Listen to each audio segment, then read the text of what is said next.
Yo, what's going on? What's going on? What's going on?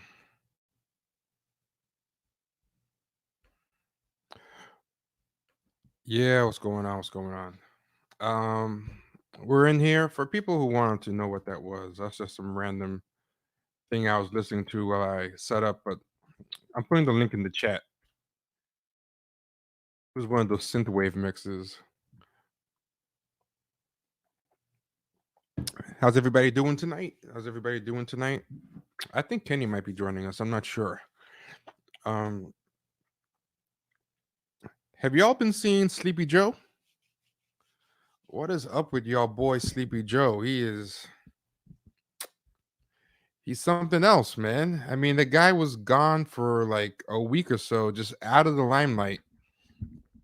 And people were scrambling to cover up for him, like big time. But they finally brought him out, and whatever they were doing to him during that down week, it was not working, man. He is as hot a mess as ever. It's not pretty, man. It is not pretty.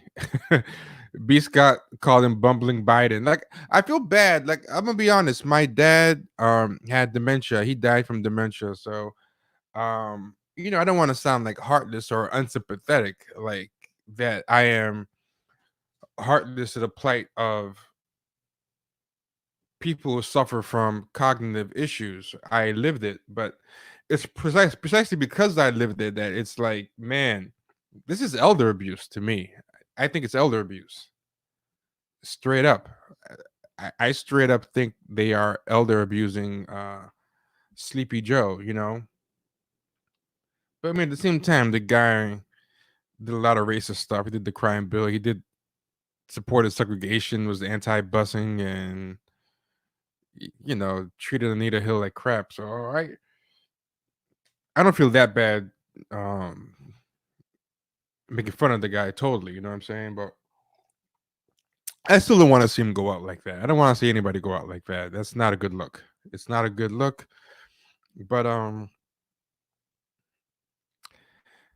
I don't know. Is anybody watching voting for Sleepy Joe? Is anybody a Joe Biden fan? If so, like, tell me in the chat what's got you rocking with Joe. B. Scott said my grandma has it too, and I get it. It runs on my mom's side of the family. But Biden is running for president. I don't have time to feel bad for him yet. Yeah, I agree with you. But it's like, one thing when you have dementia, it's like when you're drunk, right? When I used to go out and drink a lot, like one of the problems with drinking and the I'm only gonna have one or two drinks attitude, right? Is the more you drink, the less good judgment you have about how much more you should drink. So the problem with I'm just gonna have two drinks or whatever thing is you with two drinks in you with a little bit of buzz are not the same guy who's sober was deciding to have two drinks. Like now you're in the flow, now your judgment is impaired. And like dementia is like similar in that I can't get too mad at him because the fact that he has dementia is the exact reason why he can't see that he shouldn't be running with dementia, if that makes sense. You know what I'm saying? Like the actual impairment he has him too impaired to figure out how he should act in relation to his impairment. And I'm more mad at the Democrats who should know better. You know what I'm saying? I'm more mad at them that they're just doing this just because they hate uh Bernie Sanders that much. You know what I'm saying? They just hate him that much. They just would just want to run whatever they can against Bernie Sanders. You know what I'm saying? It's just like they're weekend. This is weekend at Biden's. I should retitle this one "Weekend at Biden's" because they're doing a weekend at Bernie's with Biden. They're just propping up his body and just trying to pass it off as cognitively sane, and he's not. He's not, and it's getting harder and harder to hide. And what what I was thinking, right? What I was thinking is that maybe they underestimated how messed up he was. That's what I think it is. Because Ronald Reagan, I really used to like to read up on and follow stuff with Ronald Reagan because Ronald Reagan was like a really good communicator. He was a really interesting personality, and I always was interested in how he was very good at charming people, even like a lot of Democrats and stuff. And so I used to do a lot of reading on his career. I used to find him a very interesting study in charisma and personality. And one of the things I didn't know, and a lot of people didn't know this until way after the fact, but his second term, he was pretty much in serious decline. But he was enough of a good communicator, had enough charisma, and had just enough presence that he was able to hide it very well. He was able to hide it very well. And now it's pretty much common knowledge. I'm not sure at the time how much people in Washington knew about that, but the fact that it's common knowledge now, and even without cognitive decline, there have been people who have had different ailments in office that people were able to play off. Like FDR was pretty jacked up by the end, and they were able to hide that very well. He was in that wheelchair, he was all jacked up. I'm thinking the Democrats thought, yo, let's just, this guy's good enough, even though he's in decline, that we can play him off like Reagan. I think they wanted to Reagan or FDR him. You know what I'm saying? They wanted to just like we can get him in there. He's gonna be like one of those crown princes or crown emperors in ancient China where all the uh royal court is just running the show and pulling the strings, and we just have this guy. We just put a pen in his hand and sign things, with his name. You know what I'm saying? Like, I know some of y'all are young. I assume everybody knows Weekend at Bernie's, but just in case, let's put people on to Weekend at Bernie's. Give me six. We'll call it square. Hey, Bernie. My Bernie, your best ever. Ladies, hello. How are Yeah, you yeah. This is today? this is We're what they're planning to do with Biden. They Are we just doing want. it again today? Oh, absolutely. You know we are. Great. We'll see you later, guys. Bye bye. Bye bye, ladies. We'll see you later. God, is this great or what? Okay, coming out. My turn. Shooter now. Yes. Parking 500 for me. Okay. That's basically what they want to do, man. They just want to put just wheel Biden around from place to place, pass the bills they want to get passed. All that good stuff. Just whatever. But I think their miscalculation was that they underestimated how bad he is, and he's too far gone, I think, to even win it. That's where they messed up. He's too far gone to even win it. B. Scott said Biden is like seeing a singer out of their prime with a ravaged voice. He's like seeing somebody punch drunk, and they brought him back one last time for a payday. You know what I'm saying? He's like, um, he said it's like when Whitney was pushed to go on tour in 2011, 2012. Gavin said, I'm sure he's in on it, but it's still kind of sick to me. I think what makes me feel bad, this is what Gavin is saying. Yeah, this is exactly what I meant with the Weekend at Bernie's thing. Yeah, they're dragging him around and forcing this old man to do all this stuff just to kill the left. And I'll tell you something. I think they really hate the left more than they hate Trump, because when Trump wins, there's still the chance they can come back after his 2 terms are done. When a Republican's in office, there's always still a chance they can come back, and they can also come back stronger because people might start missing, the liberals and stuff like that. But when a leftist wins, they're out of work, because if a leftist wins and does good, they're changing the whole home party. And if they change the whole Democratic Party, there's no place for centrists anymore. No country for old men, like no country for centrists. If leftists win, yeah. So, huh? They in a way it makes more sense for them to hate Bernie more than they hate Trump, because Trump winning, he's just keeping a seat warm for them in their mind.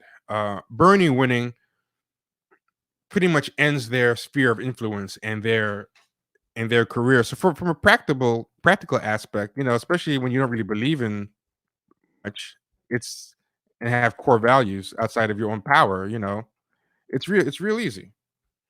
It's real easy. Daniel M, also known as Mario, said, I think the saddest thing about it is that you can clearly see he's medically, cognitively impaired, but there aren't any requirements to where he wouldn't be able to run. And I think they said when they did medical records, the last time he's been checked cognitively was 5 years ago. I think I saw that said somewhere. If I'm wrong, excuse me. Yeah, but people are asking about if he's clued in and stuff. And like I said before, even if he is clued in, it doesn't matter, because if you have dementia, you can't self-assess your own problem. Like that was one of the hard things about when my dad had it, was that we could never really understand. Does he even understand that he's not himself? Like, does he even understand that he's impaired? Like, we should always try to figure out what's going on in his head. Like, what does he think is going on? What is this like to him? And we could never fully grasp what was happening in his from his perspective. If Because there were moments where he had a lot of clarity, and there were moments where he didn't know where he was, and we could not figure out what in those moments of clarity was he able to ever understand, hey, I've got a problem, I'm losing it, I have dementia. And far as we could tell, um he couldn't, even as best we couldn't communicate with him, so we did not know. But I'm gonna play some various clips so y'all can see for yourselves.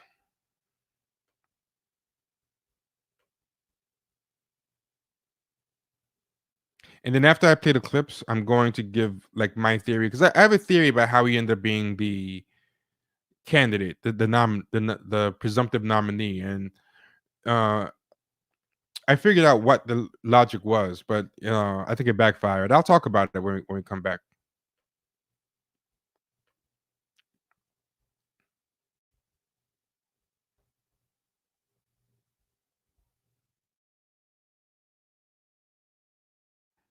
Give me a second, y'all.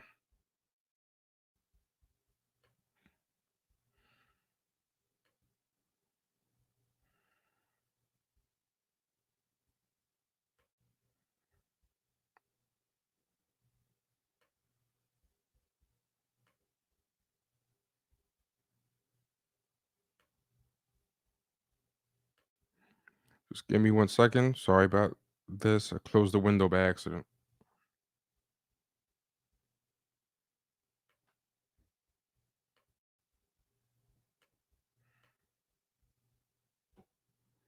Self. We have to reassess the recommended period for keeping businesses shut and people at home. Are you at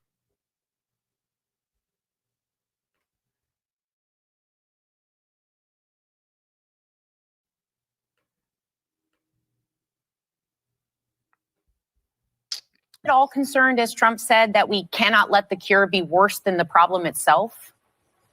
We have to take care of the cure. That will make the problem worse no matter what. No matter what. We know what has to be done.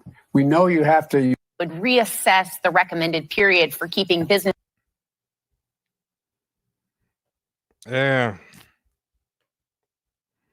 Yeah, that's I think he's freezing up. I don't know what's going on. But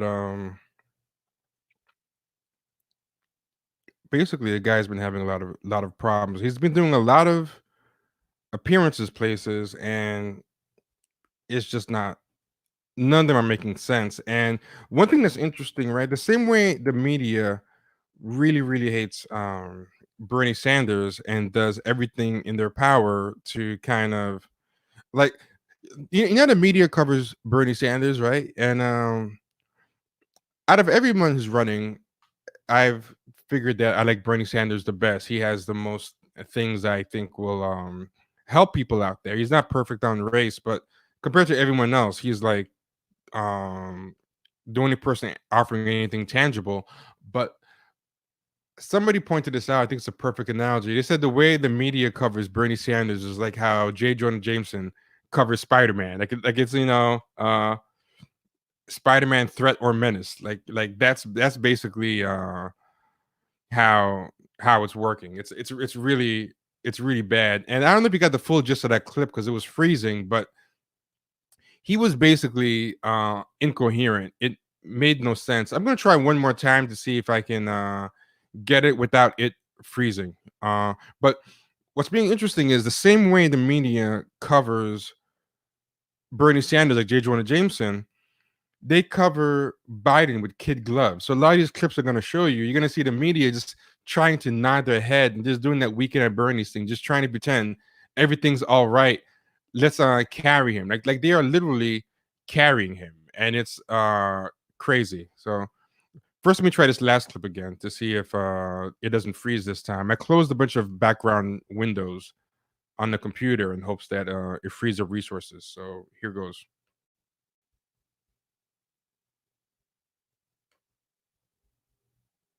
Reassess the recommended period for keeping businesses shut and people at home. Are you at all concerned, as Trump said, that we cannot let the cure be worse than the problem itself? We have to take care of the cure. That will make the problem worse no matter what. No matter what. We know what has to be done.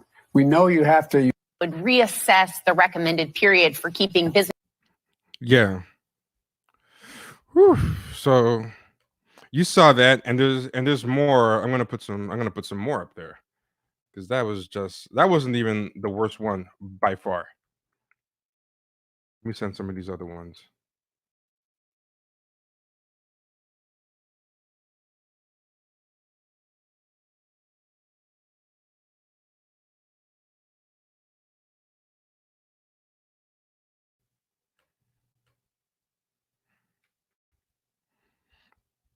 This one I thought was worse. Peep this one.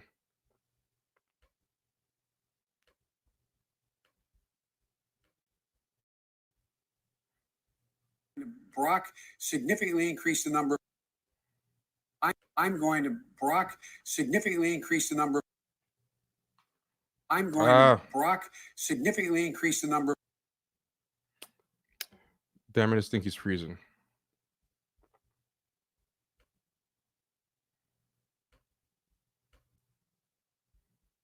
Pell Grants that are out there. Pell Grant is a family.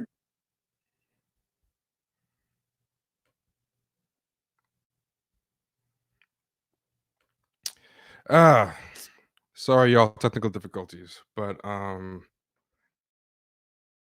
what he was doing in that last clip, he was mentioning Barack for like no good reason. Wish I could have play one more time. But he says something utterly incoherent. Let me see if I can get it up.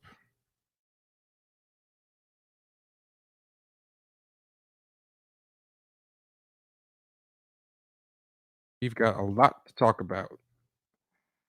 We ain't got no time for these difficulties.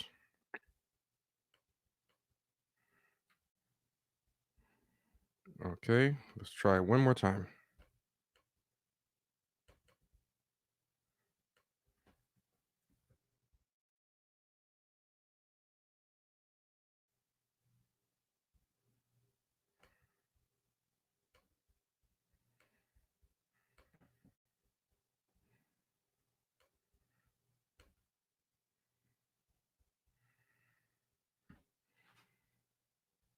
Oh,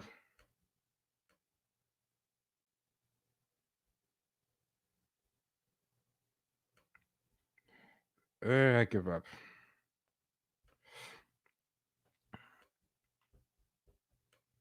This thing keeps freezing.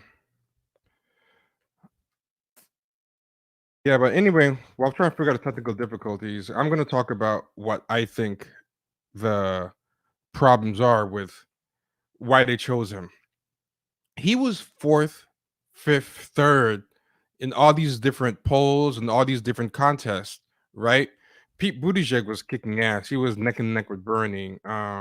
Elizabeth Warren was having her ups and downs, but Biden was out of the picture for a while. Y'all can remember that. He was out of the picture for a while. As far as being written out, he was a joke of the campaign, if you remember. And people were just kind of writing him off.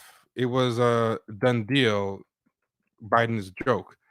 Then suddenly, out of the blue, you go to South Carolina, and this is what I think happened. I think it was the South Carolina, whatever. They realized that, man, the black boomers, they freaking love Joe, and that was something that they were having. That was that was B. Scott asked if we have Comtrash over in New York City. No, we have Spectrum, and I don't know what's going on with the connection. Sorry about that. Right now, black people are not in danger of voting Republican. That's something that en masse black people are not going to do. They're not worried about that. But what the Democrats were worried about is black people not showing up, because that's what happened with Hillary. A lot of black people just stayed home. They were like, we ain't got time for this. F it. We don't need this. So a lot of black people stayed home. And I think that is what they were afraid of this time as far as losing to Trump, because the white centrists, the resistance crowd, they're going to come out for basically whoever's not Bernie. They don't have to worry about that. And they also think for all the trashing they do with Bernie bros, they believe that the Bernie bros are going to hold their noses and vote for the centrist candidate. They're ready to just sweet talk them and talk about party unity. That's something else that I think they overestimated. They didn't realize the extent to which a lot of so-called Bernie bros are just going to be like, F it. We do not want anything to do with this. Screw it, right? So, see, Angus Merriweather said Joe Biden is Obama 2.0, and most black people don't want that. I disagree. I think a lot of us more politically educated, savvy black people, there's a lot of us who operate in the same circles. We go into the same. We follow each other on Twitter. We are in the same Facebook groups or whatever, and it makes us overestimate the amount of disillusioned people with Obama that there are. I think Obama disillusionment in the black community is higher than it's ever been, but there is still a lot of representation matters, representation first, bushy black people, a lot of black boomers, respectability politics types who still love Obama, who still they don't care that he didn't do anything. They don't care that he doesn't speak on any black issues now or when he was in office. They don't care that all he is basically Oprah 2.0. He's just an influencer. He's just releasing reading lists like book clubs like Oprah, except even less interesting, and making Spotify playlists and running his cool dad act into the ground. Like, they don't care. He's basically an influencer. They still, and a lot of us, our parents are like that. Like, my mom, she has no illusions about Obama doing anything great for black people. She's actually honest about it, but she still thinks like his image was good for black people to see. You know what I'm saying? And that's a trap that I fell into. I really, because of the kind of people this show attracts, because of the kind of people that I interact with on Twitter and stuff like that, and some handful of friends, I kind of forgot how bad um a lot of people my age and older view Obama still. But during this election, talking to friends and family, I started realizing, well, I really am the anomaly in my family. Like, a lot of them still rock hard with Obama, even though they got bupkis for it. I saw info said Biden's historical proximity to Obama gives him a halo effect for many in the black community. And yeah, it's like I really overestimated how disillusioned black people were with Obama. And so many people should have said they were messing with Biden because of Obama.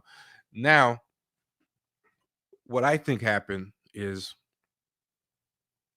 once the Democrats saw, damn, he's killing it with black folk, because not only did they overwhelmingly supporting him, he's getting them to do high turnout, and that high turnout, that's what they want, because they need black people to win. And Bernie actually has a lot of black support, but he has a lot of the young black support. And young people in general, not just black people, young people in general, they talk a lot, but they're not great at turning out. That's one of the problems Bernie had. Even a lot of his young followers, a lot of people supported him in the polls, but when it came time to turn out, they didn't want to turn out. And I think sometimes too, a lot of it happens because a lot of people are in the gig economy in that age, so they don't have time to sit around and get paid for a day. They have to do their shifts, they have to do certain things, and some of those places had really long lines and stuff like that. So um first, they don't like Bernie. So even if he did get black people out, and get black people out in the polls and to vote, um that's still a loss to them, because yeah, they'll get the black voters out, but now Bernie will be in office and he's not gonna play their game, right? But on top of that, that's not gonna happen. The black people Bernie are gonna get out are not gonna be as much as turnout wise as boomers. Boomers love voting. Boomers are basically the biggest boomers, and bushy black folks who went to predominantly white institutions or who went to HBCUs are some of the biggest voteps. People talk about hoteps, but they are voteps. And what is a votep? Let me see if I could find you the definition of a votep. This is what a votep is. Let me get the picture.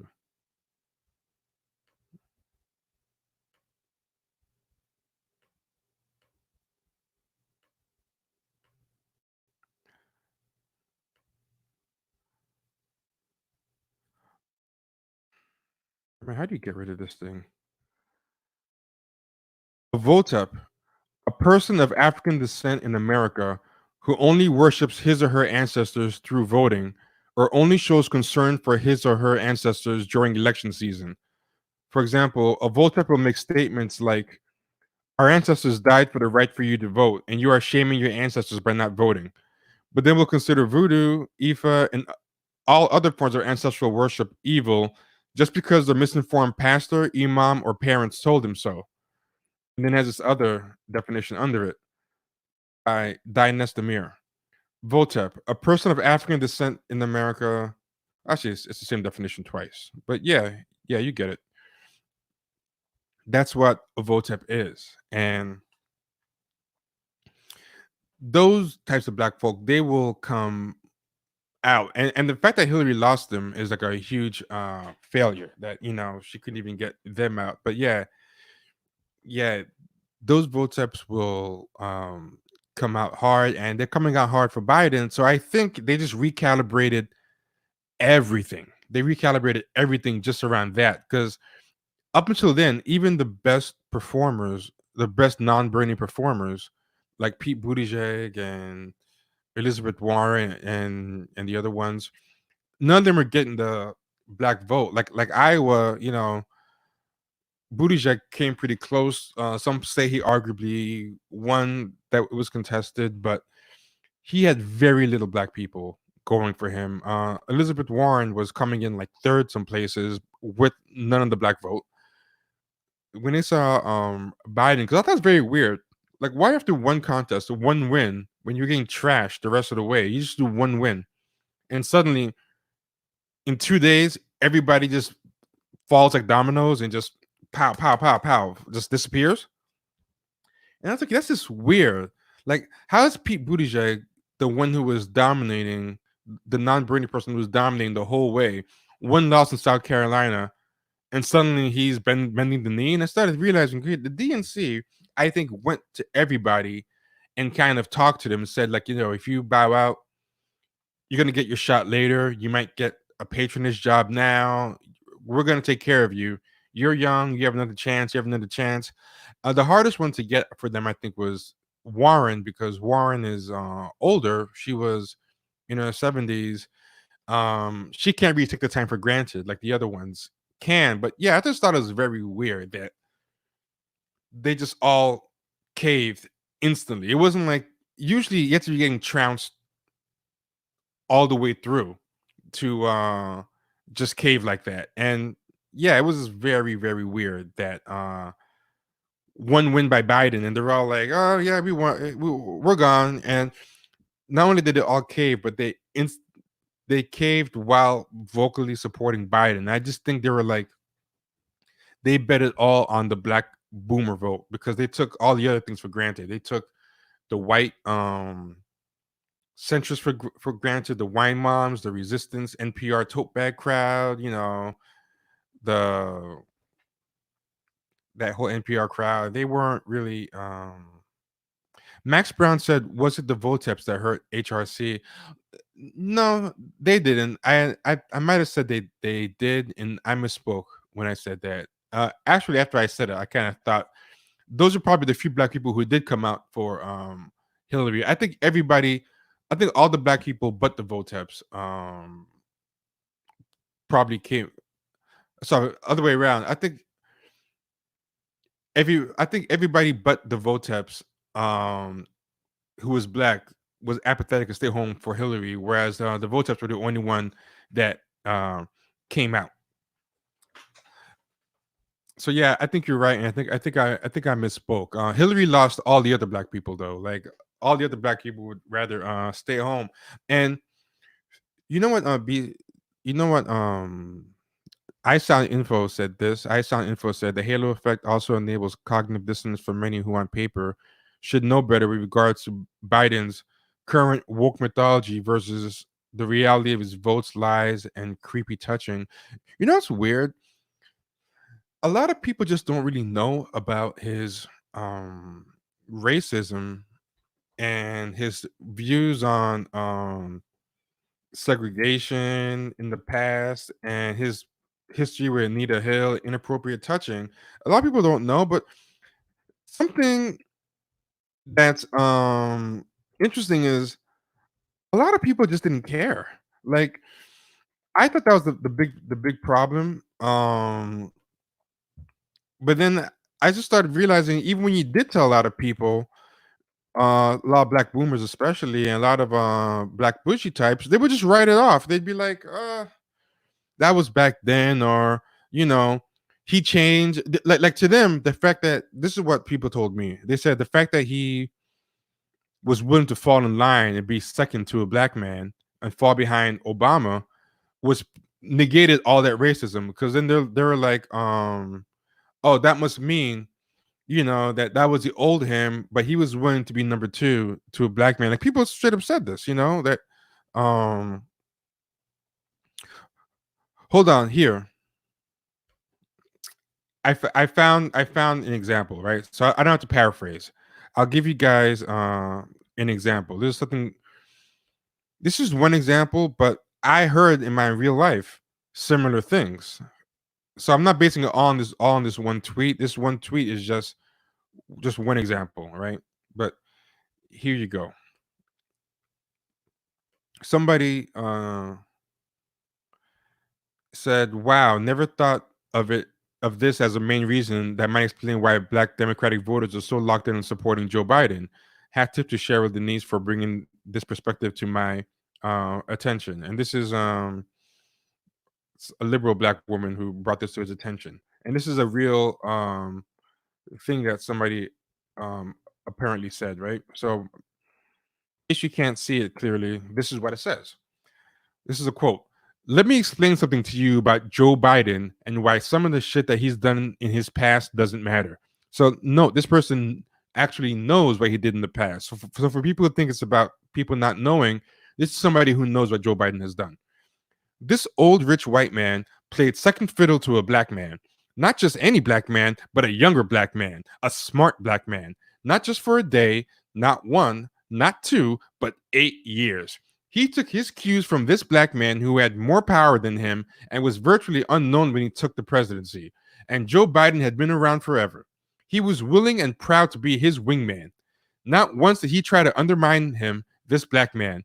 Instead, Joe walked in lockstep with him. He respected him. He loved and trusted him. He was led by him, and he learned from him. And Joe did not have a problem with it. You tell me what 40-plus year establishment white politician has ever done that.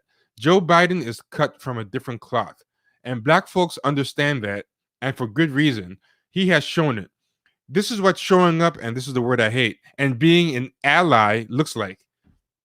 When black people say they know Joe, this is how we know."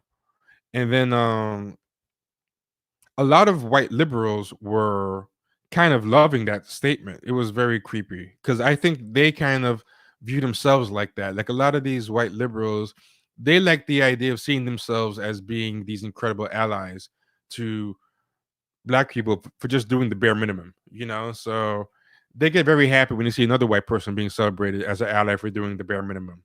Um, yeah, but I mean, that is just so sad. Like, didn't even realize that's such a poor understanding of white people to put all that good intentions into them. Like, people like this, those are the people that they'll go to like a black owned business and the person takes like 5 minutes too long with the order or gets one thing wrong and they're like, that's why I don't shop at black people. Like those kind of people who will be willing to read the worst intentions into black people, have the least patience for black people, but white people doing the bare minimum decency, they will read the best intentions or give the most charitable reading to anything they do. I mean, they can't just see it. This guy was just being pragmatic, that being a vice president is a great way to grease the wheels to become a president later.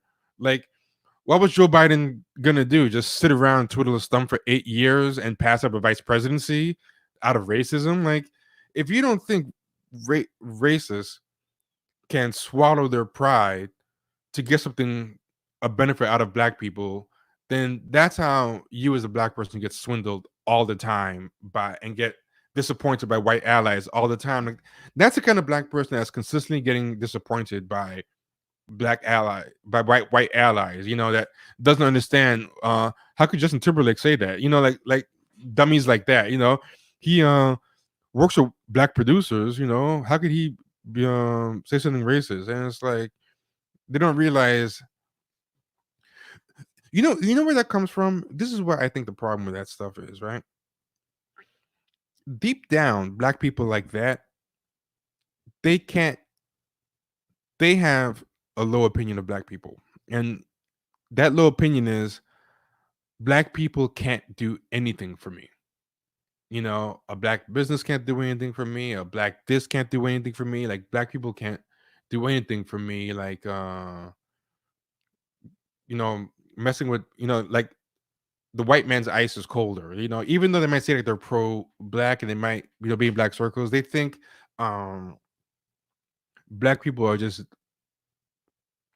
can't really help them. They're just competition at the end of the day. And so it's hard for them to understand that a white person can see a black person as helping them. Like the way that he was wowed by the willingness that Joe Biden had to fall in line behind Obama and be his number two and do all this stuff and everything is because they have trouble falling behind other black people. They look up to white people more than they look up to black people a lot of the time. They think, you know, they I mean, you see a lot of times with the way black people treat black businesses. Like, they will have the least patience with, like, I'm gonna give an example,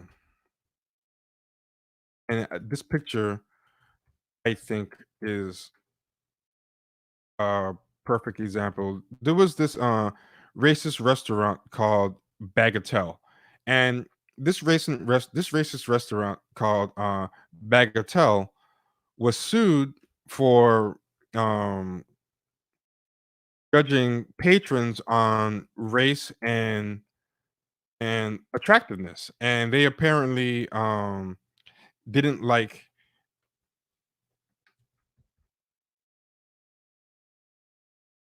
they didn't like black patrons, right?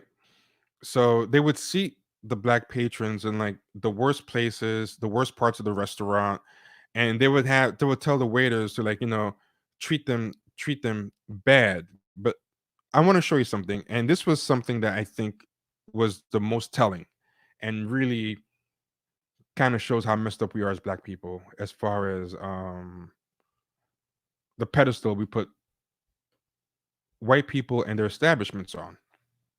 Right now, this place was in the village, and it was kind of like this place is like the Michael Kors. It's like a Michael Kors watch of restaurants. Like to a lot of basics, Michael Kors is like the height of luxury and stuff. But to a lot of people who know like fancy watches, it's like if you wear it, like, okay, you're a basic. You know what I'm saying? But you know, to a lot of people, like that's like the height of things. Coach is like the height of things. It's like but to a lot of people who are actually like rich enough money, they view those things as like a step above Olive Garden or whatever. It's just like some kind of trendy place for basics to brunch. But Bagatelle was in the meatpacking district, right? And the story is we don't want them here. Seat claims eatery used race to seat patrons. But this is the part that's I think is interesting, right? So they would do things like um Bagatelle, the meatpacking district bistro known for its brunches and beautiful people, had an ugly secret. It assigned special codes to customers with the wrong look or skin color, then banished them to cramped tables out of sight, a federal lawsuit claims. When a minority walked in, staffers would scrawl DNA on bills or the reservation books, and meaning do not accommodate. But that's kind of deep and that's heavy because DNA also means genetics. And if you know about Francis Cress Welsing and white genetic annihilation, or the whole fixation on uh white genocide, like genetics are a very big thing to racists, and that's what they kind of see. I feel like that was a low-key pun to it stand for do not accommodate, but that it also said DNA, I thought was heavy. That's really heavy. That's deep. Even if it was unconscious, I think there was something to that. But I don't think it was unconscious, right? So, um, if diners were deemed ugly, they were branded with BO. So the fact that they didn't just have one code for everybody, they specifically had DNA for the people of color, the black people, I think speaks volumes. But shunned customers were redirected to table 157 in the back called the ghetto station. And there they would often be forced to sit two to a chair, according to the lawsuit's photo exhibits, right? And sometimes reservations for unwanted patrons would simply get lost, according to the lawsuit. But here is the part that I think is interesting, right? I'm going to scroll down right here. Look at this. Look at that. And there's a reason I'm showing that, right? God, these websites, there's so many pop-up ads, they're impossible to navigate. There we go. Look at that. If they went to a black restaurant and a black restaurant sat them like this, they would get livid. They would, I mean, some of the things that I've gone with black people to black establishments, and seen like the people that I've been with, how ruthless and merciless they are with how merciless they are with what the black people do to them in the place of establishment. They would not deal with this in the black establishment. Like, they got 3 people to 2 chairs. They have 4 people to 3 chairs, just putting one butt cheek on each seat. You know what I'm saying? And I bet they waited for a long time. I bet they took forever to go. Because if for people who don't know, um, this lawsuit wasn't brought by the patrons themselves. Um, the employees brought the lawsuit. Um, this is what happened. This is one of the employees who brought the lawsuit. He's not a black person, and that's his lawyer to the left. Now, what happened was plaintiff Renato Barreto, who was still a bagatelle server. That's gangster to bring the lawsuit and keep your ass working there. Said the goal, was to make the supposedly undesirable customers so uncomfortable they would never return to the Little West 12th Street eatery, right? So he said, when you see African Americans walking through the front door, we knew where they would sit. Barreto, an employee since 2012, told the Post, and they would make them wait and wait and wait. So that means that these people, on top of having to sit cramped to his chair, wearing their Sunday church clothes or whatever, had to probably wait forever to get that seat on top of it, right? And of course, the French Bistro still opened its arms to black celebrities, so Serena Williams, Jamie Foxx, Jay-Z, Beyonce, they would go there and eat. I'm sure they got much better treatment. And a lot of these black people probably went there because, they heard they went there as well, right? But then Barreto said, we actually have the chairs. This shouldn't be happening. 4 people in 3 chairs. And then he was told, we don't want them here anyway. Right? So Barreto, a native of Brazil who lives in Queens, said, and this is where it really comes out, said that this discrimination wasn't reserved for patrons. He said waiters of French descent were given preferential treatment, better hours and tables over non-French servers. So they were racist to their own staff. The French white servers got better treatment than the other servers. So the slighted servers, would end up having to work in the sun, kind of like how black field Negroes have to work in the plantation or in the hot sun. And they got called quote unquote outside bitches.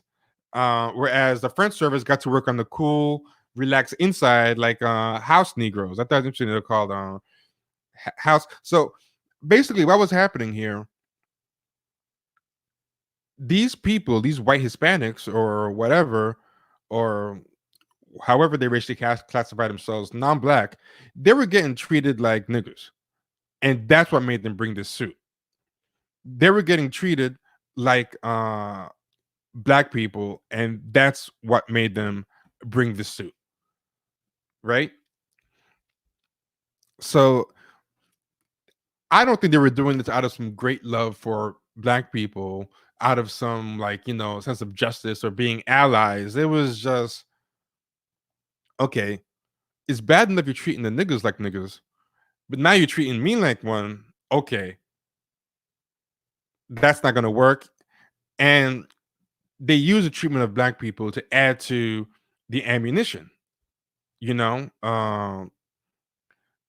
so yeah, that's what I think really caused it. So the staff was the one. The staff was the one that brought the lawsuit. But on top of that, like, the article mentions that some people on Yelp, some black people from Detroit, mentioned on Yelp that they got shoddy treatment there and stuff. And yeah, that's true. I'm sure that happened. That they got shoddy treatment and all that, and they talked about it. But I suspect personally that those black people who complain, who had the self-respect to complain, because there are a lot of black people who have too much self-respect for that. Ironically, I think the more bougie aspiring the black people are, the more likely they actually would be willing to tolerate the disrespect. That's kind of the irony. Like, a lot of times when you go places with a black group, a lot of times, ironically, it'll be the most quote unquote hood person or the most blue collar person in the group that will like draw the line first, but that black person in the group who's like middle class or a professional or whatever, they'll be trying to talk the group into like, no, no, no, this is normal. This is a fancy place. You'll see like they'll be embarrassed that the people in the group are making a scene or whatever while in front of the white people in this restaurant that they want to sit in. So the reason I'm bringing that up is I bet these people in this thing here, I would not be surprised if they look back on the experience fondly. I would not be surprised if the people right here that you're seeing cramped up in this seat, I would not be surprised if they bragged about it to people, or they uh felt happy to be there or lucky. I would not be surprised. I don't want to slander them. I hope I'm wrong, I mean, but the fact that they're willing to sit there and deal with it doesn't give me a lot of hope. I don't know. That's just me. If I'm wrong, if anybody knows them, if you were somebody in that picture and you didn't feel that way, I'd be happy to hear so. I'd rather be wrong, you know. Uh B Scott said a lot of us raise hell at black businesses. Our businesses have to have ultra strong service that even the nasty chain fast food restaurants don't. I wonder if it's a form of respectability and thinking, oh shoot, we have to do better than this because we're black, or if it's more, oh, let's just be a-holes because they are more vulnerable. Like, this is true too. Like, there's a lot of black businesses that goes in reverse. There's a lot of black businesses that when the black customers come in, they'll treat them kind of funky. But if a white person comes in, they will, show their P's and Q's. Yeah, they will be like way different. Like, it goes both ways, but I would say it happens the other way too. Because I see some black restaurants where the service is fine or even above average, but the customers will be extra critical and have a zero tolerance, you know, for anything going wrong. So it goes both ways. Like, we're so brain trashed on both sides of the equation. You have black people looking at each other, just treating each other as less than. And the reason why I said a lot of times the more respectable places, will like I'll give you an example. Some of the hood um soul food places or West Indian places I go to, or chicken spots that, I might go to in the hood, they'll treat like the black customers funky, but then the white customers will come in, and to their credit, they'll at least treat them funky too. You know what I'm saying? Like a lot of times, it's more the aspiring to be respectable black establishments, that really do that respectability politics thing where they'll be kind of funky to the black customers, but kiss the ass of the white customers. It's the ones that kind of want to be she or want to be bushy. Those are the black businesses. And the flip side, a lot of times it's the bushy black customers that will put up with a lot of crap from white establishments, but be extra critical on the you know black businesses. And what the reason I'm bringing this up is that's the kind of mindset that I think deep down, low key, even though these people are all about representation matters and on the surface talk a lot of junk about black pride, deep down they're like that with black people, as in because they have that same low opinion of black people and this naturally elevated opinion of white people, right? Like, they'll be the same people who will be willing to be put 4 people to 3 seats just for the and wait just for the chance to sit in a white restaurant and put up with stuff they never put up with from a black restaurant, because they don't think black restaurants are or black people are good enough to be allowed to treat them that way. Like, they think at least this person's white. It makes sense for him to treat me this way, I can kind of understand why you treat me this way, but you're a nigga like me. How dare you treat me this way? Like, who do you think you are? Uh, they won't say that out loud, but that's low key the thought process. I think that's what makes them so impressed to see someone like Joe Biden get behind a black man, even if it's a top black man like Obama, because they can't see themselves in their lives like a lot of times if they have a white boss, they will kiss ass to that white boss, but promote a black person over them, and they will be funky as hell and be one of the most difficult employees to that black person. They'll be like, how you get promoted above me? Like, I ain't gonna be taking that shit from you. You know what I'm saying? Like, and I think that's kind of what really, and the irony of that is white people a lot of times can slum for benefits all the time. Like, if like you'll have some of the richest, fanciest people. Remember the movie Boys in not Straight Outta Compton? That movie, um, the movie Straight Outta Compton, right? I think is a great example. In the middle of like South Central, all these gangs, all these crazy things going on in that movie, like scary crack era, gang ridden South Central LA, right? A lot of bougie black people, even if they own a record label, would not have gone to that show. The show that NWA was performing at, like where they got discovered and everything. Um, like the Robert Johnson family, or the people on Ebony and Jet magazine, they would not have gone to like some hole in the wall slummy place like that to look at some unknown gangbangers do shows and see the potential and talent in there. They're not going to want to do that, because if there was a black record label run by like some people did respectability politics, those type of black people, Jack and Jill types and all that stuff, HBCU grads, they wouldn't want to go slum around there either.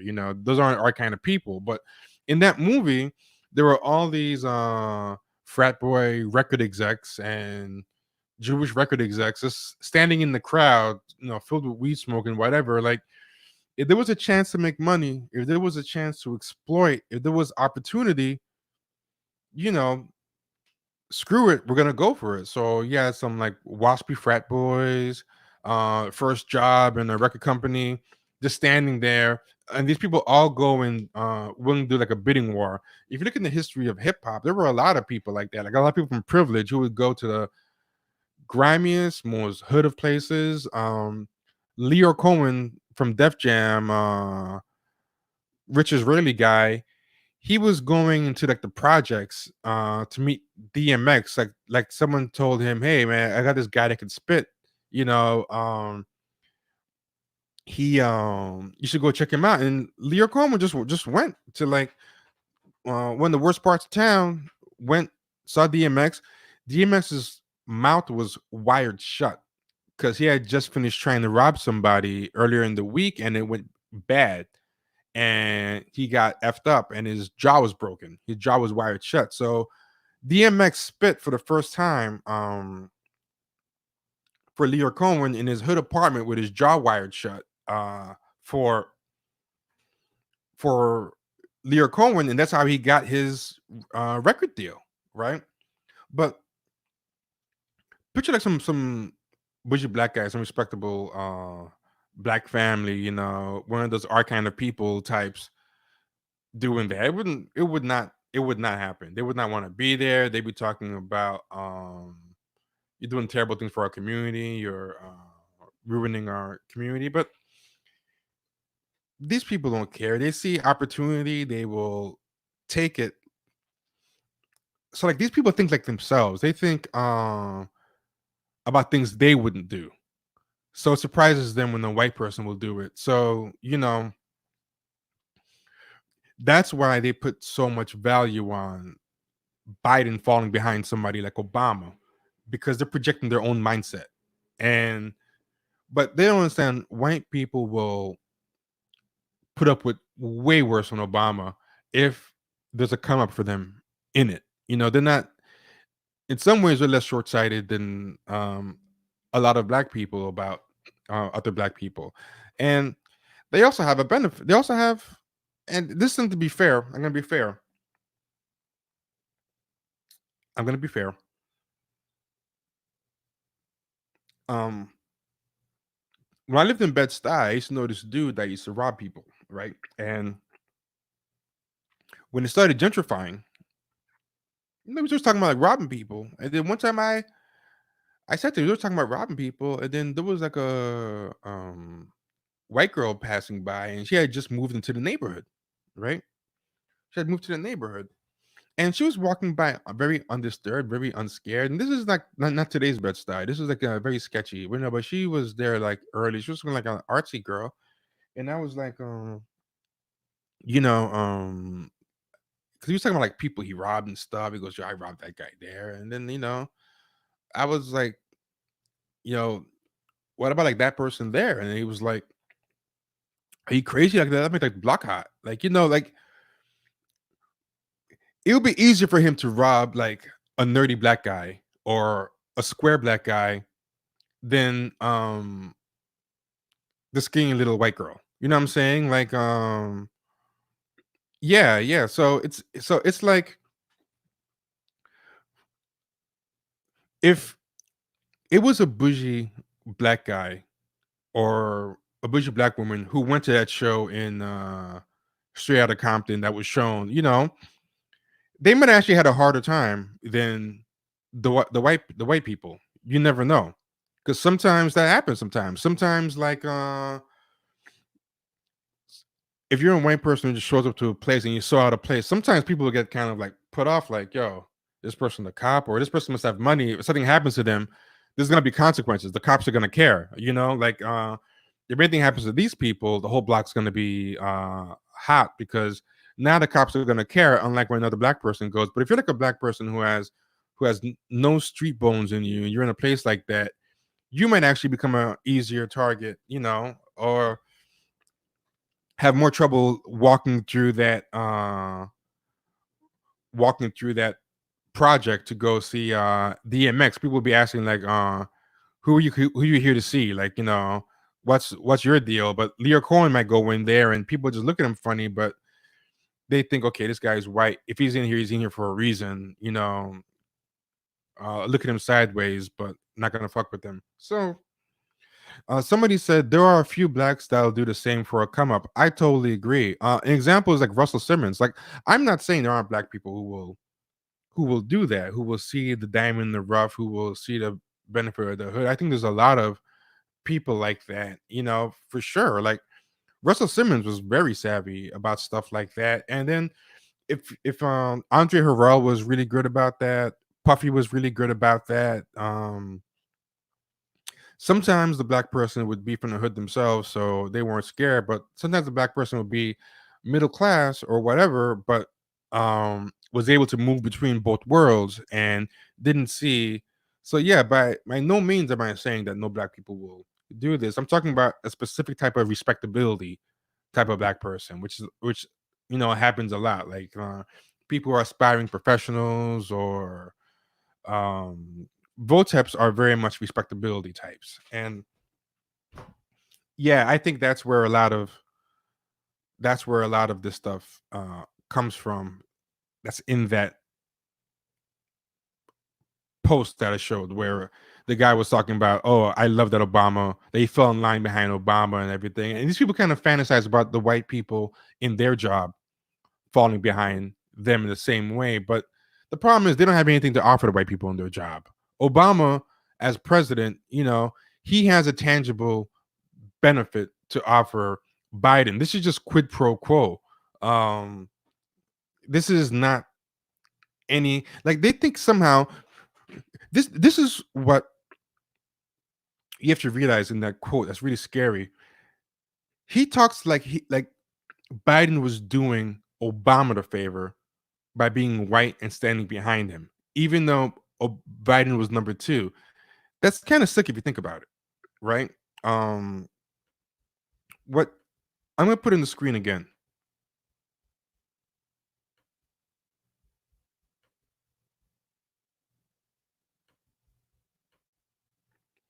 And look at what he's saying. If you read this quote, a white man who's unpopular, he's failed multiple times to be president. He is a walking gaff machine. He was kind of like, people forget what a laughing stock Biden was even before he became Obama's VP. Like, he wasn't incoherent and sundowning like he is now, but he was like a very tacky gaff machine. He was always like making gaffes, and kind of like how Bush makes gaffes. So if anything, Obama, who was very articulate, very well spoken, very intelligent, very accomplished, did won his first time out, and Biden had failed multiple times at being president and stuff. This was a charity by Obama. Obama did Biden a bigger favor than Biden did for Obama, but these people's racial self-esteem is so low. This passage makes it sound like Biden, even though on paper everything is lesser about him, because his 40 years of experience in a way is actually makes him less than Obama, because with that 40 years of experience he could not win a nomination once, whereas Obama won the whole presidency younger at his first time out. And this guy is talking like Biden was doing Obama the favor, and really at the end of the day he's only doing him the favor uh by being white. That's the only thing. That's the implicit lesson there. That's the between the lines thing. Yeah. So I really want to try to show all the gaffes by Biden that we had put together, but it kept freezing. So I'm going to try it again. But this time, what I'm going to do is I'm going to close every single window that I had open, every single thing that was taking resources. See if that somehow gets everything working like it should, because that's what I want to end on, because a lot of these gaps were crazy and are worth uh seeing. So let's see.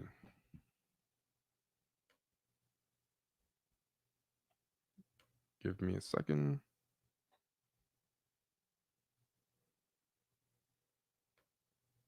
But if you look at a lot of things, the Wu-Tang series has like this white guy who saw the potential in Wu-Tang, and there's like a lot of stories like that. Like, but the white guy was of privilege. Like, there's a lot of stories like that. Let's see. Okay, and one more time, let's give this a shot.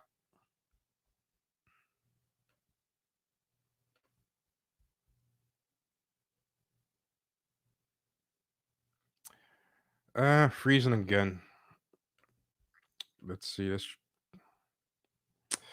keeps freezing. We're gonna try one last time, and if it doesn't work, then that's that. So let's see.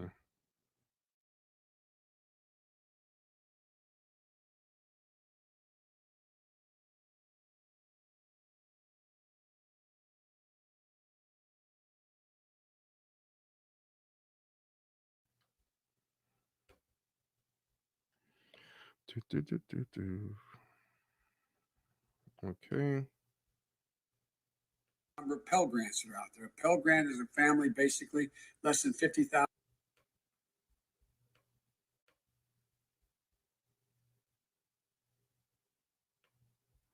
All right. Let's see if it works this time.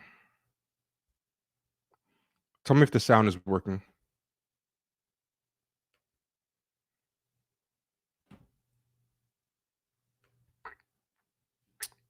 Damn, this spectrum is a mess. I'm going to, Barack, significantly increase the number of Pell Grants that are out there. A Pell Grant is a family basically less than $50,000. You're able to get it at the time. It was less than $6,000, but he raised it to $6,000. I'm going to, Barack, significantly increase. He said, "I'm going to Barack significantly increase," and then said a bunch of gibberish that made no sense. I'm gonna play that one more time. But catch what he says, "I'm gonna Barack," and then just keeps talking and says the most nonsensical stuff, just in case you missed it the first time. I'm going to, Barack, significantly increase the number of Pell Grants that are out there. A Pell Grant is a family basically less than $50,000. You're able to get it at the time. What is he saying? $6,000, but he raised it to $6,000. I'm going to, Barack. Yeah. I mean, B. Scott said Spectrum doesn't want to see bumbling Biden either. Yeah. I'm telling you, it's. That's what you say. What is he crazy? No, that was not cut. That was what he said. And now that this stuff is working, let's see if we can get some of the other stuff going. Because now we've in this short window of time where Spectrum is cooperating, I gotta hurry up and see what other videos I can get going. Because yeah, there's more. That's just the tip of the iceberg. Let's see. We have more, and it's really crazy.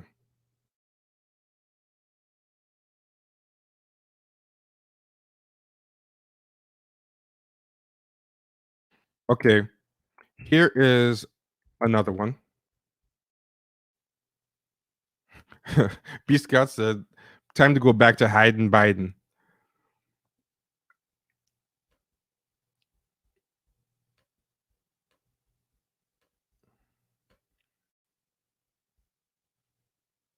Yeah, peep this one. A year between now and November. Someone did a supercut of all his recent gaffes since he's become the presumptive nominee. So check this one out. Good evening, everyone. And all Americans should be grateful to the Speaker's leadership, and for Minority Leader Schumer's leadership. We're going to work in the direction of making sure that we make sure that everyone, in fact, has access to education. I'm going to endorse. I've endorsed the loss of that you would have, in fact. Yes, Spectrum can't take it. Spectrum just does not want to hear these gaps. Any doctor's bill you have, but even I can't do that for another a year between now and November, or actually January. They can't build any factories or anything within 1 mile of the estuary of the Delaware River and the Atlantic Ocean and the Chesapeake. And so the whole point of this is that we can do a lot to deal with endangered Where's he species. facing? He forgot what the camera You have to take care of the cure. That will make the problem worse no matter what. Why doesn't he just act like a president? It's a perfect example of them carrying That's a him. stupid way to say it. You know, I guess, Donald but Trump I was really asked wish on. She keeps nodding just to try to help him out. Sorry. Look at her. Look at her. Go ahead. No, I probably best I don't. I just can't figure the guy. I don't know. It's like watching a yo-yo. I shouldn't have said it that way. It's like It watching. feels that way. I want to ask. I want. This totally opposite that the way you are with We Bernie. need to activate the reserve corps of doctors and nurses and beef up the number of responders dealing with these crusher cases. And in addition to that, we have to make sure that we are in a position that we are. Well, let me go to the second thing. I've spoken enough of that. We can make a personal productive equipment. Look, here's the deal. We have to do what we did in the 40s and the 20s, the 2020s, tending to our elderly loved ones. This is the United States of America. Thank you all for listening. This was the worst one. This was the saddest one. Oh, thanks. Okay. Now what? She walks off. That's his wife. And he just stays behind. And she called him. She goes, Joe. She had to call him off the stage. Yeah, so I mean, I don't know. I don't know what they think they're gonna do with this guy. And a lot of times you're not gonna see this stuff harped on. If it was Trump or Bernie Sanders, this would be getting a 24-hour reel on in the news cycle. It would be all over, but the powers that be are kind of keeping this stuff quiet. They're not really talking about it. So, for example, my mom, the kind of person who gets all her news off of CNN and MSNBC, when I show her this stuff, she doesn't know what it is. She's like, "Is this real?" She thinks it's like photoshopped or deep fake stuff, And then when I tell her, no, it's real. They're just showing this on Twitter. They don't repeat this stuff on the mainstream media because it doesn't fit the narrative. She'll be shocked because she's like, I had no idea he was that bad, Yeah, so that's all like within like the past week. It's not even like they had to go search very far for it. That's all within the past week. There's another supercut here. This one repeats some of the same ones as the other one, but it has enough new stuff that it's worth showing. So excuse me if it repeats a lot of the same stuff. I know it might seem a little repetitive, but here we go. Tested for the coronavirus? No, I have not been tested for the coronavirus. I've had, thank God, no symptoms that I'm aware of. Doesn't mean that can't happen. Up for the next round of primaries, including. I've not talked to any individual. Excuse me. You're supposed to cough into your elbow. I don't know, sir. I learned that actually covering your White House. Actually, that's true. But fortunately, I'm alone in my home. But that's okay. Vice President Biden, thank you so much for your time. Please stay healthy. For keeping businesses shut. We have to take care of the cure. That will make the problem worse no matter what. And what is it like to be a candidate in the time of social distancing? Well, I'm doing fine, thank you. And I think we've been public. But first, when this crisis, spoke earlier. He's talking. And I tell you what, I'm so darn proud. And those poor people who have lost, anyway, it's just. My heart goes out to them. No. Listen, we have to make a choice about who leads this country. I just can't figure the guy. I don't know. It's like watching a yo-yo. It's kind of ironic because that way. It's like watching. It feels that way. I want to. Because he's kind of describing himself in a way. He's like watching a yo-yo. It's okay. About the reporting in the New York Floyd to Home Alone with children. Why doesn't he just act like a president? That's a stupid way to say it. Donald Trump. Yeah, I think it's all the same thing. All right, so that's just more of the same stuff. So yeah, I mean, you get the idea. You get the idea. I don't know. B. Scott said he had these symptoms for his whole campaign, apparently. Who knows? The desire to elevate a centrist, now Biden, to the top of the ticket is all about a do-over of 2016 for many, trying to prove the strategy right, even in the face of all the evidence. This is really true. You've nailed something right there.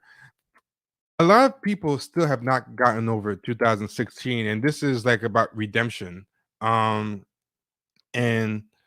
they see Bernie as someone who was a spoiler in that campaign, even though he wasn't what made Hillary lose in the end, But that's how they see it. They see her as a spoiler. They see him as a spoiler, and they want revenge against him and the Bernie Bros and Trump in that order. So this is about a do-over for them, and it is going to be a do-over, but not in the way that they thought. It's going to be a do-over as in they're going to lose again. It's going to be a real do-over, like including Trump winning. They're going to do it over, but not change the ending. They're going to get the ending.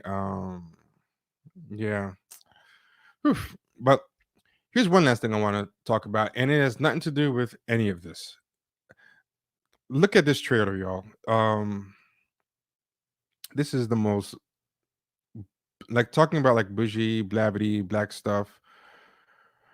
I don't know how many of y'all are fans of Blackish. Anybody in the room fans of Blackish? I am not really crazy about Blackish. I don't really dislike it. I watched like half the first season.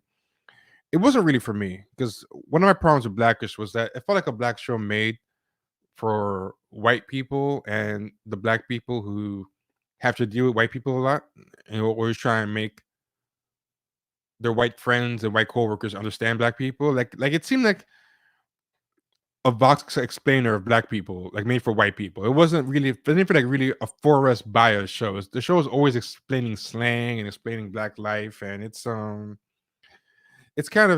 of weird. It's not really my kind of show.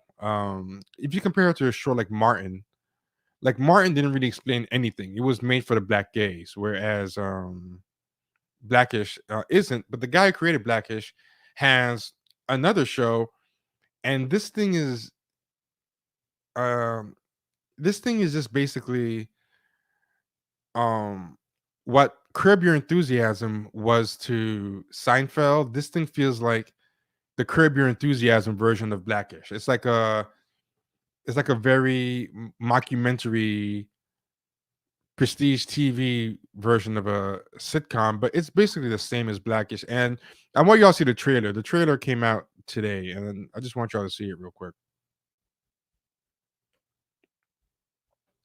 This is the putting on a wig. Susie. trailer. Hey guys. KB, what's up, dog? Thank you guys for hopping on this call. I think we have to be able to talk honestly if we want our art to progress. What do you think? First off, look at everybody who's here. Like, Tim's story I don't have much problems with, but like Issa Rae is here. Will Packer, who threw Monique under the bus when she was having her problems and was making up stuff about her. Ava DuVernay, who I'm like of mixed feelings about. I'm not crazy about. And Lena Waithe, who I find it very problematic. Have you seen Queen and Slim? But Seren Sensei always talks about like the cool kids in Hollywood. She calls like this crowd of black people like the cool kids. And yeah, I mean, it's already a bad sign that this is like brain trust in the movie. Because again, these are like, I think, well, if you listen to the podcast, you know how I feel about this kind of crowd. But yeah, going forward. About my show, Blackish. It's fine. Blackish seems to tap into the hearts and minds of 55-year-old white women. Guess there was no ride along too. Whoa, is that what we're doing now? Dude, you literally say no to nothing. I probably would have said no to night school. Oh, I'm sorry. Night school made $100 million, so you'd have been saying no to that, sir. So I'm making this documentary about my family. And they kind of stick out. Just keep this long and loose. I want you to catch everything. There's a lot of us. And these are our parents. Let's go. It's just a baby, Mommy. You're such a bad mom. Whatever question you ask, the answer is because of slavery. It's my North Star. The chains, the cars. I begged him not to get it. Begged him. She said she begged me? Now, I swear to God, if you don't buy this shit, I will go somebody with this exact same car. That's how I felt. When you were a mixed mother, you were What is a uniquely black experience? What does that mean? It says this is a uniquely black experience. Like, this is weird that it says this is a uniquely black experience. Like, Blackish and all these shows, just blackly black, black, black. Like we're gonna give you a uniquely black experience. Martin would never have said that because if it's for black people, then black people don't need a uniquely black experience. Like picture like those old shows like Living Single or Martin saying, "Hey, we're gonna give you a uniquely black experience." Like as viewers, it would have made no sense to us because we're already black. We just want a funny show. Like we're not expecting you to package blackness and sell it to us. Like it's this is like for white people who don't want to actually have to know black people in real life, but want to see some of the swag, you know. So they kind of want like safely packaged swag they can experience parasocially, you know what I mean, and non-threateningly, you know, and they're pretty clueless. They want like I call stuff like this coffee creamers. Some people they don't like black coffee. They want coffee with a lot of cream in it and a lot of sugar to make it palatable. And this is what I call coffee creamer media. Like that whole group of people they had in the beginning, those are coffee creamers. That's what I call those type of people who are gatekeeping for Black Hollywood now. They're coffee creamers, and this is part of the cream. This is the latest coffee creamer that they created is this show. That's what these shows are. And let's just keep going. Yeah, it's all about being tested on your blackness. Now, black people who watch the old shows, they wouldn't care about that narrative about people being tested on the blackness because they wouldn't be able to identify with it. But these shows are full of characters always negotiating their blackness because the black people who create these shows and the black people these shows are made for are people like them who are insecure about the blackness, came to the blackness late, or grew up with white people. When you were a mixed mother, you were constantly tested on your blackness. Name the Fab Five, name the Jackson Five, name all the members of the Wayans family. Do you know? No. Mom, come on. You're the whitest person I know. Hey, at least if you're gonna shoot a gun, shoot it like that. Have you ever seen Boys in the Hood? Let's go. I mean, we might argue. Great earrings. What else? Door knockers? Amongst ourselves. Remind me to change my will. But if you come for our family, hi, babe. Hey, Mom. Look at that hair, purple. You're gonna get that smoke. So hip hop, girl. Liddy. Okay. First off, how is a house like that a uniquely black experience? How many black people do you know in a house like that? Like, what about this is a uniquely black experience? This, if anything, everything you're seeing here is pretty much a white experience just being lived by black people. You know, it's I don't know. It's B. Scott said, unfortunately, it sells this white like middle class image of blackness, which actually doesn't exist in significant numbers. And I think that's true.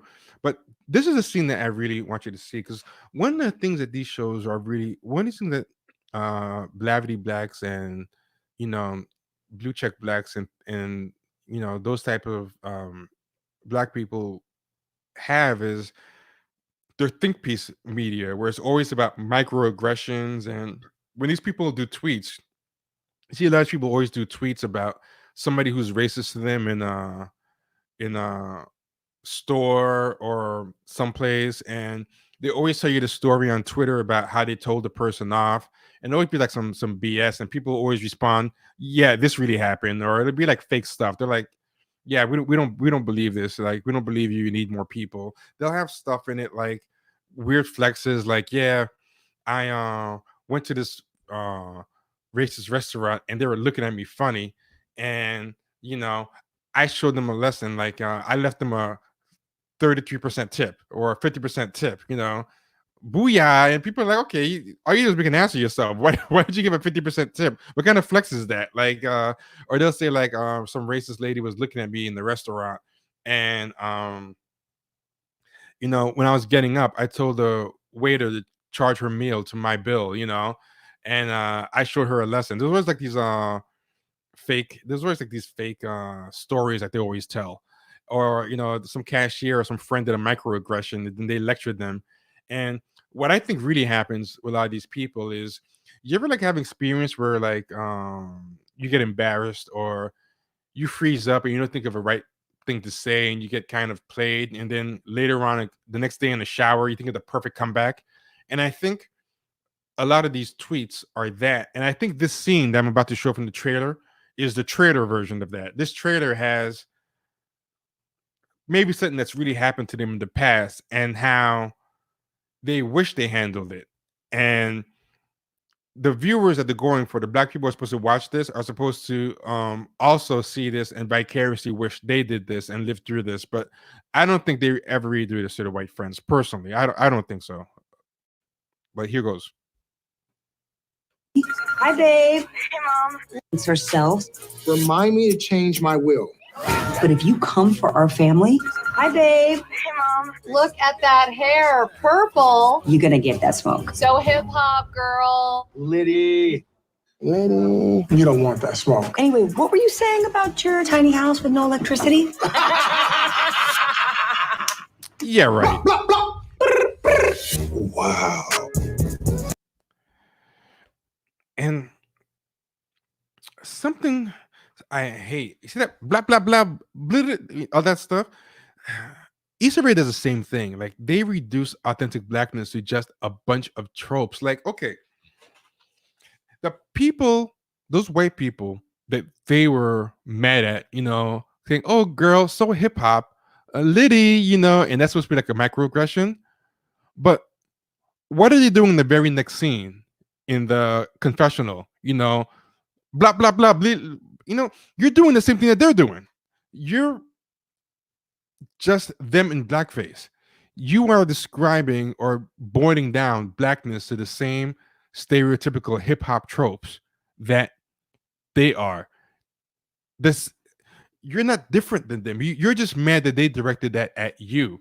You do it to make fun of the bad kind of black people, and you also like kind of traffic in it when it helps you look cool sometimes, so you're doing it both to make fun of them, but you're also kind of dabbling in it just for fun, the same way like those white frat boys do those blackface parties and stuff like that.